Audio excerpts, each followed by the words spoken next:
Hello, everyone, and welcome to XEP. I am your host, Lohr, the Insipid Ghost, and recently I was fortunate enough to go hands-on for a preview event with Assassin's Creed Shadows.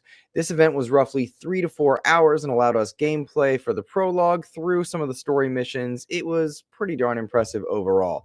I won't be talking much about the prologue, if at all, because it does contain spoilers and I don't want to do that. And of course, it was Ubisoft that invited me to this event, so keep that in mind as you go.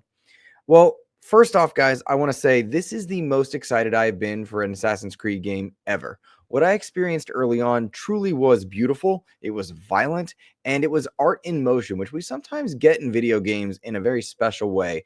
And somehow, some way, this Assassin's Creed game feels special. And I'll describe, or at least attempt to describe, what I mean by that. The characters, the music, the visual style, the lighting, all of it came from very well directed camera shots and lighting that I just found stunning, truly. So, there were many times where I would simply stop with my character, stand and swing the camera and pan it around me to view the world, to view details in that world, to view details on my armor, on my character, my horse. It was really cool. The shadows cast through the sunlight, or with the sunlight rather, the shadows cast through the trees with the sunlight. That's what I mean to say. They were beautiful. They were amazing. The god rays coming down from the sky, cascading through the brush and the leaves. There was a color swath of nature that really made this world feel alive and in some places untouched by man, and in other places very well developed for the time period. It was just visually very distinct and special, I felt. Amidst my observing the sky at various times where I would just stop and look at the god rays and the shadows, etc., I would notice that clouds would roll in, and I would ask my preview ambassador person if it was scripted.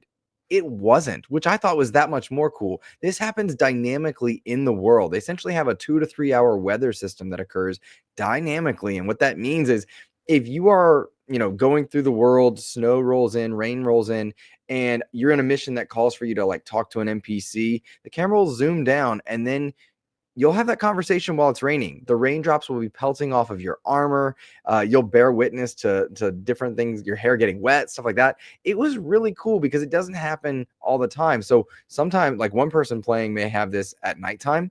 Other people may have it raining. Some people snowing. Sometimes it's moonlight. Sometimes it's sunlight. It was really neat to see the story play out in this way. It happened not in real time, of course, but it felt like it was in real time, which I think is a credit to the systems that they have put into place. It made it feel very alive. There was even a seasonal change that happened during my session where I watched the colors of leaves start to change. And that incredible attention to detail certainly made that world feel more special than maybe it needed to be, but in a great way. Like it made the world feel alive, which I've said that 4 or 5 times at this point, but it really was the case. And that was cool. That living world was on display so many times over with optional moments that coupled art with narrative. And that's a really cool thing also. It serves as a video game collectible style that my character would stop at various points and observe things happening in nature.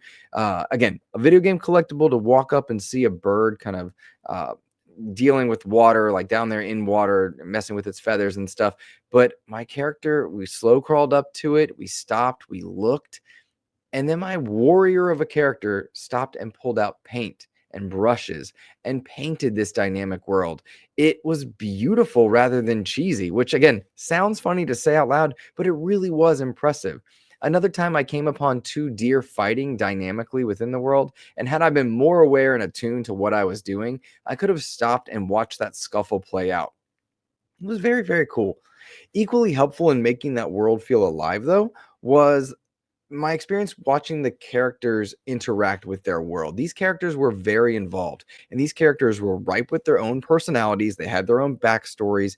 And during our introductions to these various protagonists and antagonists, of which I will be careful not to spoil for any reason, it was really cool to hear audio pauses, musical upticks that were timed perfectly with camera movements and what these characters were saying. I will read it once my business in Harima is settled. My visit here has informed what I will speak about. What might that be? Regret. if a character was taken aback, the pause and the allowance for that pause really helped tell a story. It also drew out the cutscenes a bit because there is a lot of talking in this game. It it serves itself well, right? It serves itself well. Our two primary protagonists, rather, bring with them really cool backstories that have weight to them, and they don't feel cheaply made or made for dramatic effect. And each of their backstories also have gameplay benefits. The voice acting and visual design for those characters go hand in hand with making Naoe and Yasuke feel more alive than previous Assassin's Creed characters that I've ever seen before, which is a credit because we've had some pretty dope Assassin's Creed characters within the pantheon. Some cheesy ones too, mind you. We're not trying to throw strays here, but that does happen. The cutscenes that I mentioned, while extremely long, and there is a lot of talking in them, they were really well designed also, with something I noticed standing out being the hair design and the blood design. Two things they just kind of nailed on the texture and lighting and the color swath and such. The blood was the right color. It was the right level of like reflective in the sunlight and the moonlight, whatever it was, and it wasn't used in an especially over the top or gross way, which I think serves its purpose very well. Hair waved in the wind with that dynamic weather that I've mentioned multiple times, and the hair was unique to the different characters and their styles, both the armors that they were wearing, but also their race and gender as well. Very impressive stuff here on the design side. Silly as it is, rather, to point out, especially for an Assassin's Creed game, because they've done this right so many times. The water looked really good. Go back as far as Assassin's Creed Black Flag, and they really have nailed water design. Ubisoft has, but it shines here in Shadows. You know, whether you are in deeper water or near deeper water, whether you're in rice paddies, whether you're places where just smaller boats would go. I would stop and just look around that world, and it yielded visual rewards, which I thought was awesome. As far as sound design goes, again, we're in a preview streaming event, so sometimes the sound isn't as perfect, but I was taken aback multiple times over by how good the sword sounds rather, made with this like metal on metal clang, and then kind of watching the visuals go hand in hand with that design. Sparks would fly off in certain cases. You would walk through villages and hear ambient sounds as villagers had conversations. You'd hear running water streams in the background at a certain distance, and it ebbed and flowed with that distance and with the angle that you approached it at. You would hear villagers completing different tasks in the world where they were banging on something loud or making slicing sounds as they cut up different fish and stuff. You heard that stuff, and it was really cool to have. At one point, I stumbled onto a merchant dockside selling octopi, and these octopi were richly detailed, very well designed, and eating them offered the player different boons and buffs, which is a very video game level thing to do.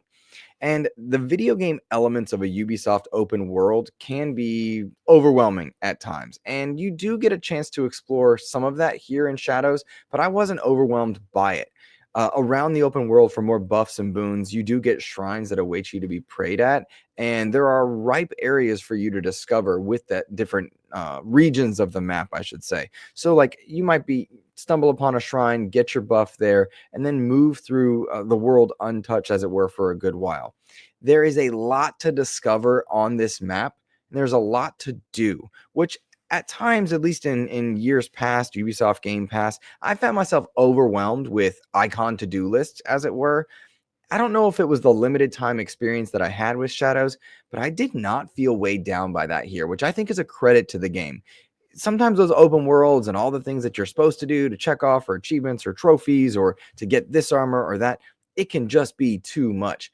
I didn't feel that, at least in my time with the preview event. Time will tell, of course, whether or not that is the case, but I left looking at this map in a positive light versus a negative one.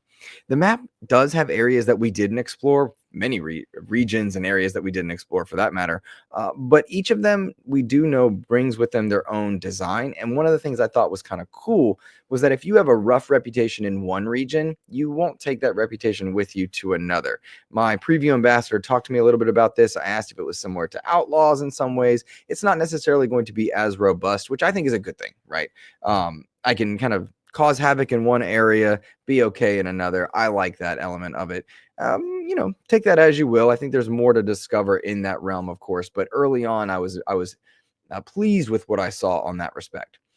Some of the areas are going to have a higher level design for enemies that you're going to need to have your character more leveled up and the weapons leveled up, the armor's leveled up to handle, which I think that is a standard affair for previous Assassin's Creed titles, and that anyone entering into Shadows as a first Assassin's Creed time, you're still going to feel comfortable because it just, the way it progressed, it felt good.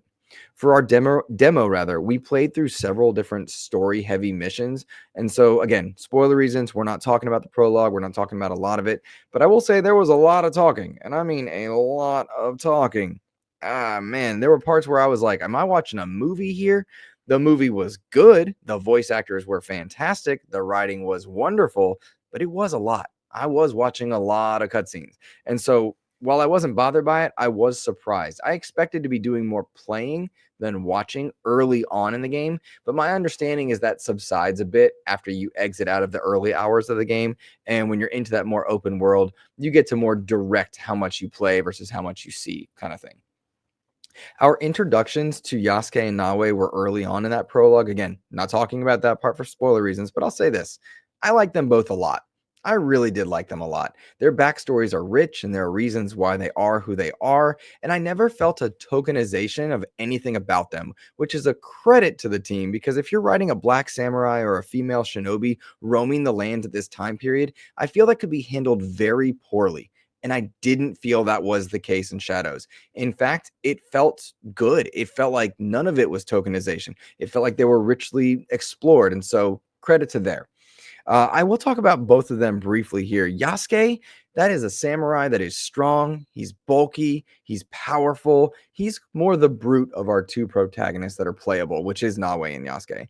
Yasuke felt like he was just a very strong character. Yeah, you use a slash and parry and timing system for both characters, but with Yasuke, big swords, heavy mallets, a big bow and arrow from distance, using him created a highly violent affair, and at times I audibly gasped with how brutal some of his assaults were. It was very impressive to play with Yasuke and then switch over to Naoe, who is this shinobi. She's smaller, more lithe, more stealthy, the more traditional assassin. Combat here more akin to something like the Arkham games, which, you know, if you're a viewer on my channel, you know I'm quite fond of. It was really neat to see the differences between the two. And like with Naoe, I'm using smoke bombs and the assassin blade.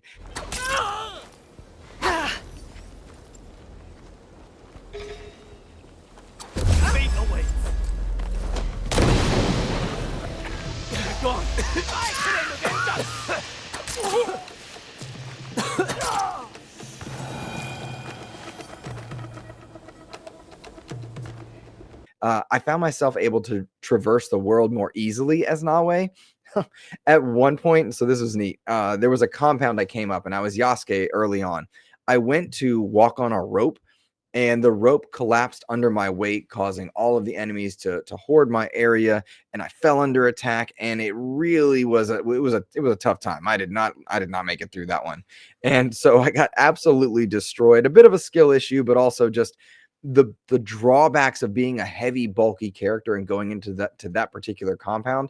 Whereas had I been using Naoe, I could have snuck over the rope, traversed the area, made quick assassinations, and what it did, at least in my experience, was give me the option for how I wanted to play. For me, going through as Naoe and taking out the alert bell, taking out different enemy guards quietly led to a more pleasant experience. But there was another time where trying to do that just didn't work, and switching over to Yasuke to be more brutal, to be more like heavy, violent, go through and just steamroll everything was awesome. It was just awesome. It was kind of like the equivalent of guns blazing versus stealth attacks, which if you play stealth games, the moment you're caught, it's like, well, here we go. And that was kind of the difference in my two characters. So that was cool. Back to that combat in general, though, I do want to touch on that a bit more. Dodging, parrying, slow motion awesomeness, it all kind of comes into full effect here. I had to learn what some of the indicators meant, and I'll freely admit, and you're probably seeing it in the footage, several deaths. And the preview ambassador even hopped on at one point and giving me advice because I was not picking up on what the indicators were telling me early on. Could be, mind you, we skipped some of the sections of training, right, at various points to try it out. But it could also be a skill issue, right? I'm not great at parrying in video games. I will say, though, once I understood the system, I was dispatching enemies with far more ease. So I take that for what you will. I think it's going to be a skill gap for many people on some levels, because I am not good at parrying. I am not good at some of that timing. But once I nailed it, once I figured it out, seeing the slow motion effects, really cool. I did note in the background that there are plenty of difficulty adjustments that you can make on the back end and the accessibility menus and such that I think you'll see even more fleshed out for launch. So if you're not the most talented at parrying, you're not the best when it comes to this type of combat, I think you're still going to be able to play this game just fine. And if Assassin's Creed has anything in its track record, it's that they want you to experience their world. And so I would imagine that you'll be able to do more with those settings to let yourself have the experience you want to have. That part is inference on my end. I didn't experience that, but just knowing the way that Ubisoft goes about open worlds, I feel good about that respect. Something I also liked about the combat for each character is that they can each carry two different weapons, and you have the ability to rotate those weapons in the inventory menu system. Now, as the Assassin's Creed games have grown in complexity, their menus have become a bit daunting, but I felt like Shadows did a good job here at making this all very manageable. I didn't struggle to equip different armors, different weapons, to rotate between them. Each character has their own weapon sets, has their own armor designs, and it really allows you to customize your experience because it's not just armors and weapons that you can do this with, but also skill menus. You can really tailor your shinobi for Naoe or your samurai abilities for Yasuke to be what you want from it. And at least the impression I got, dare I say it, I got Elden Ring vibes from it in the sense that you could create your own experience for combat. And so no pressure there, not trying to cast, a stone from a glass house, but I feel like you'll be able to customize the experience you want in combat thanks to these menu and skill systems. We'll see, right, mind you, but from the preview event, I got the vibe that there were some cool moments awaiting us as we explore those. So take that for what you will. I also noticed that during combat, I had some cool things teased to me where the camera would turn black and white and zoom in a bit, and you get a bit more of a stylized execution effect, particularly in the dashes, is where I saw this. This is something I'm curious to see more about when the game fully launches, because inevitably we are going to have comparisons to Ghost of Tsushima, and Shadows is bringing its own flair that I think might set it apart in some ways. So, I'm cool for that one. Let's see here. I want to talk about the enemies for a second. Yeah, the going around the world, you have different soldiers from different factions depending upon allegiances and who you've attacked and who you haven't. My understanding is that this is going to be less robust than, say, Star Wars Outlaws, but still worthwhile. I think I talked about that in the region section where I talked about the map.